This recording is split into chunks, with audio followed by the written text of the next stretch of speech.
স্বাগত এখন জনপদে। পুরো আয়োজন জুড়ে সঙ্গে আছি আমি সুমাইয়া রাজি।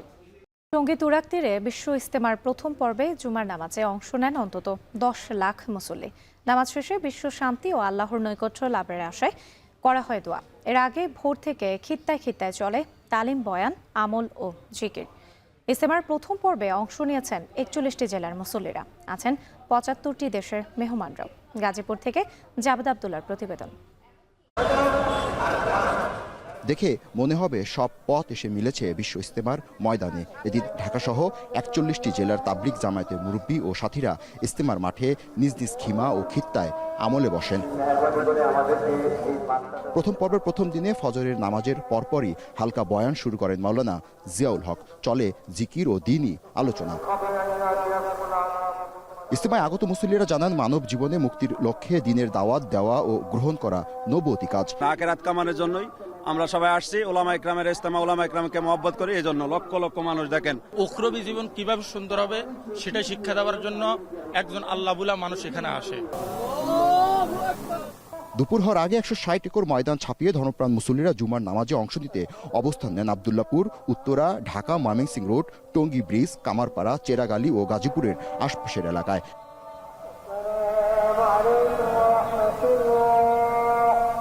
মোনাজাতে দেশ ও বিশ্বের মুসলিম উম্মার সুখ শান্তি কামনায় দোয়া করা হয়। ইহকালের পাপ মোচন, পরকালের পথ মসৃণ করতে প্রার্থনা করা হয় আল্লাহর নিকট।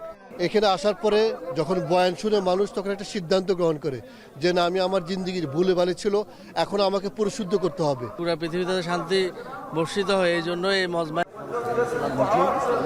এবার পুরো ইজতেমা ময়দানে নিরাপত্তা 5 শতাধিক ফায়ার সার্ভিসের কর্মী প্রস্তুত রাখা হয়েছে। প্রতিটি খিত্তায় থাকছে 2 জন করে ফায়ার ফাইটার ও ড্রোন। বরাবরের মতো এবার ইজতেমায় বিদেশি মেহমানদের ব্যাপক উপস্থিতি লক্ষ্য করা গেছে। এবারের ইজতেমায় বাংলাদেশ সহ সারা বিশ্বের সুখ শান্তি কামনায় বিশেষ প্রার্থনা করা হয়েছে। বলা হয়েছে, এই জমিনে ধর্মীয় শিক্ষা প্রতিষ্ঠা করতে পারলে নিজেদের মধ্যে বিভেদ, হানাহানি বন্ধ হবে, কায়েম হবে এক বাংলাদেশ, আর সারা পৃথিবীতে ছড়িয়ে পড়বে সমৃদ্ধি। সেই সঙ্গে সুমহান উচ্চতায় যাবে পবিত্র ধর্ম ইসলাম। জাবেদ আব্দুল্লাহ, এখন, টঙ্গী, গাজীপুর। বিশ্ব ইজতেমার প্রথম পর্বে চলছে ইবাদত বন্দেগি। তুরাগ তীরে জুমার নামাজে লাখো মুসল্লির ঢল। ইজতেমার মাঠ থেকে আরো জানাতে যুক্ত হচ্ছেন ইফতেখার রায়হান। ইফতেখার, ইজতেমায় এখন কি আনুষ্ঠানিকতা চলছে, সব মিলে ব্যবস্থাপনা কেমন দেখছেন?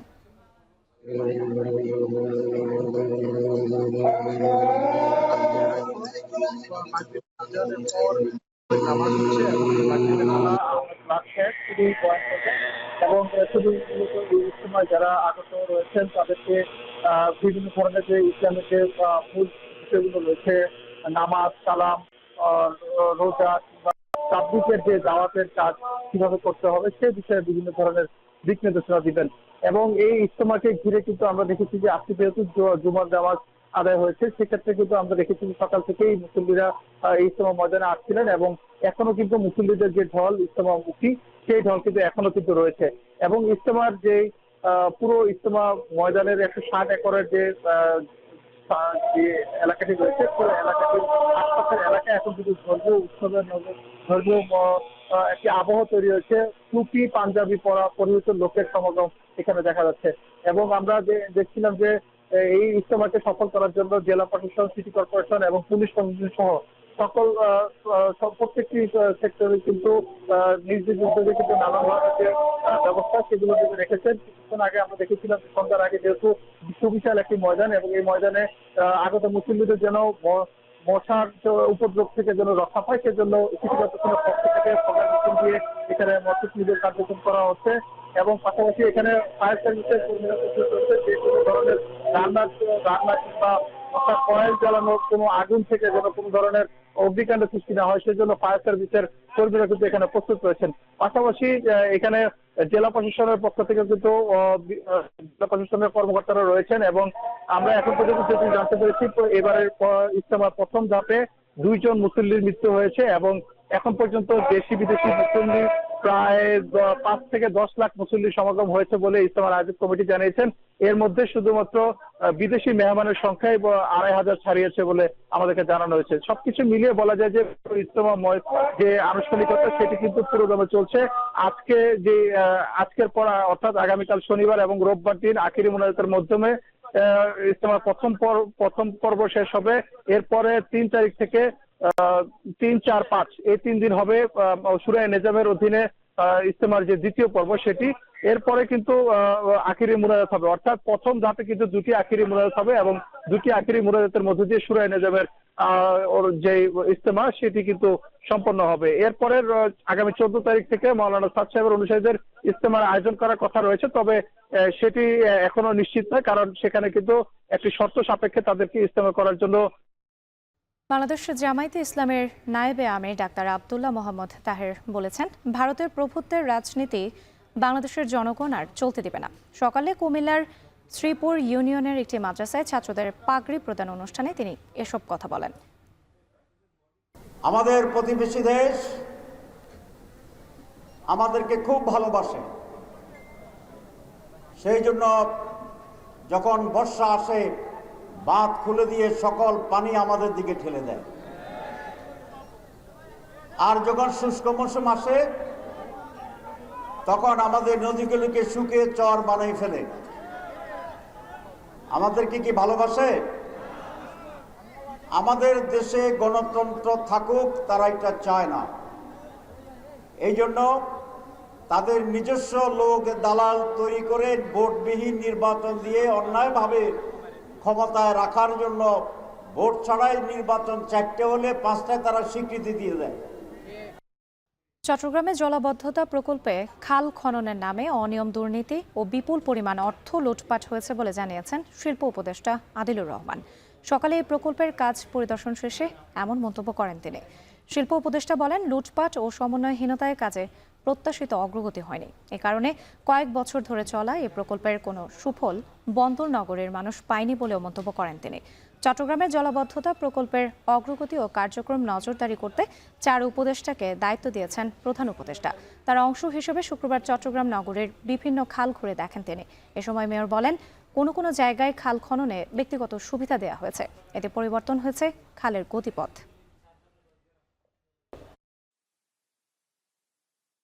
আসলে প্ল্যানই ছিল অন্য কিছু, সমন্বয়হীনতা ছাড়াও টাকা পাচার হয়েছে প্রচুর। দেশের অর্থনৈতিক অবস্থা একেবারেই খারাপ করে দেওয়া হয়েছিল। আমরা সেখান থেকে রিকভার করার চেষ্টা করছি। খাল বন্ধ করে দিয়ে জায়গা দখল, মাটি, ময়লা সমস্ত কিছু এটা সরাতে যে কাজটা, যে উদ্যোগটা, সেই উদ্যোগটা শুরু হয়েছে। আমরা আশা করছি এই সমন্বয়ের মধ্যে দিয়ে আমরা একটা ভালো রেজাল্ট আশা করতে পারি। হয়তোবা এই মৌসুমে 40-50% আমরা পেতে পারি, কিন্তু আরও একটি বছর হয়তোবা সময় লাগবে 100% এটাকে ফলপ্রসূ করতে। দেশের 5 জেলায় সড়ক দুর্ঘটনায় 11 জন নিহত হয়েছেন। এর মধ্যে রংপুরেই আলাদা 3টি দুর্ঘটনায় মারা গেছেন 5 জন। এসব ঘটনায় আহত হয়েছেন অন্তত 13 জন। পুলিশ জানায়, সকালে রংপুরের নবদীগঞ্জ এলাকায় ঢাকা থেকে ছেড়ে আসা কুড়িগ্রামগামী একটি বাসের ধাক্কায় অটোরিকশার 3 যাত্রী নিহত হয়। এই দুর্ঘটনায় আরও একজন গুরুতর আহত হয়েছেন। এছাড়া নজিরের হাট ও বরদরগাহ বাজারে বাসের ধাক্কায় নিহত হয়েছেন আরও 2 জন। এদিকে টাঙ্গাইলের কালীহাতিতে সড়ক দুর্ঘটনায় মারা গেছেন এক মোটর সাইকেল আরোহী। আর কুষ্টিয়ায় মিরপুরের তালবাড়িয়ায় ট্রাক সিএনজির মুখোমুখি সংঘর্ষে নিহত হয়েছেন 2 জন। অন্যদিকে ময়মনসিংহ নগরীর দিখার কান্দা ও চাঁদপুরের গাছতলা চৌরাস্তায় মোটর সাইকেল দুর্ঘটনায় মারা গেছেন 3 জন।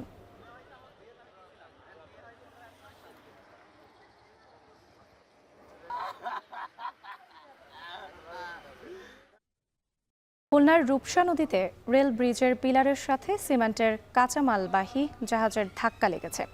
এতে হারবাড়িয়া থেকে আসা জাহাজটির ওয়াটার লেভেলের প্রায় 2 ফুট নিচে ক্ষতিগ্রস্ত হয়। দুপুরে কোস্টগার্ড জানায়, গেল রাত 2টার দিকে 1175 টন ক্লিংকার নিয়ে আসার সময় দুর্ঘটনার কবলে পড়ে জাহাজটি। খবর পেয়ে লাইটার জাহাজ MV7 সার্কেল 23 এর 13 জন ক্রুকে উদ্ধার করেন তারা। তবে ধাক্কার কারণে ফাটল ধরায় পানি ঢুকে জাহাজের অধিকাংশ অংশ ডুবে আছে। ইতিমধ্যে জাহাজের মালিক পক্ষের সঙ্গে যোগাযোগ করেছে কোস্টগার্ড।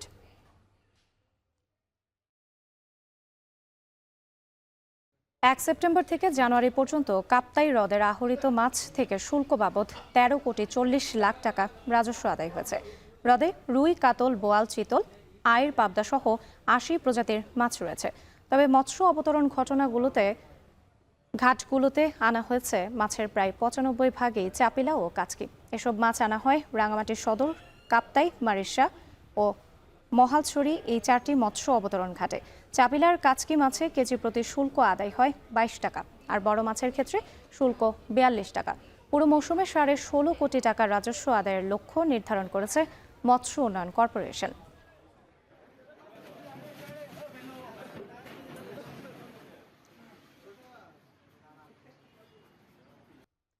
সিলেটের শাহজালাল বিজ্ঞান ও প্রযুক্তি বিশ্ববিদ্যালয়ে চলছে রাজনীতি, সমাজ ও উন্নয়ন শীর্ষক 2 দিনব্যাপী আন্তর্জাতিক সম্মেলন। বেলা 11টায় সম্মেলনে প্রধান অতিথি হিসেবে বক্তব্য রাখেন অন্তর্বর্তী সরকারের শিক্ষা উপদেষ্টার বিশেষ সহকারী অধ্যাপক এম আমিনুল ইসলাম। এ সময় বিশ্ববিদ্যালয়ের উপাচার্য অধ্যাপক এম সারোয়ারদিন চৌধুরীর সভাপতিত্বে অগণতান্ত্রিক প্রথা থেকে মুক্তি পাওয়ার চ্যালেঞ্জ বিষয়ক মূল প্রবন্ধ উপস্থাপন করেন যুক্তরাষ্ট্রের কলম্বিয়া বিশ্ববিদ্যালয়ের অধ্যাপক ও বিশিষ্ট রাষ্ট্রবিজ্ঞানী ডক্টর রৌনক জাহান। দীর্ঘ 29 বছর পর অনুষ্ঠিত 2 দিনের এই সম্মেলনে মোট 110টি প্রবন্ধ উপস্থাপন করা হবে। এই আয়োজন শিক্ষার্থীদের উচ্চশিক্ষা ও ক্যারিয়ারে ইতিবাচক প্রভাব ফেলবে মনে করছেন আয়োজকরা।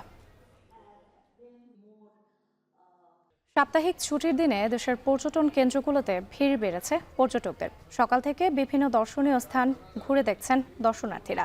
সূর্যোদয় থেকেই কুয়াকাটার সৈকতের 0 পয়েন্ট, ঝাউবন, নারিকেল বাগান, টেংরা, গিরিবন ও কাউয়ারচর এলাকা ছিল পর্যটকদের দখলে। এতে গতি ফিরেছে সৈকত কেন্দ্রিক বিভিন্ন ব্যবসায়। এদিকে পাহাড় প্রেমিকদের পদচারণায় মুখরিত হয়ে উঠেছে বান্দরবান। মেঘলা, নীলাচর, শৈলপ্রপাত, চিম্বুক, নীলগিরি, তোমাতুঙ্গি সহ সব দর্শনীয় স্থানে এখন পর্যটকদের ভিড়। অধিকাংশ রুম বুকিং হয় খুশি হোটেল, মোটেল, রিসোর্টের মালিক ও শ্রমিকরা।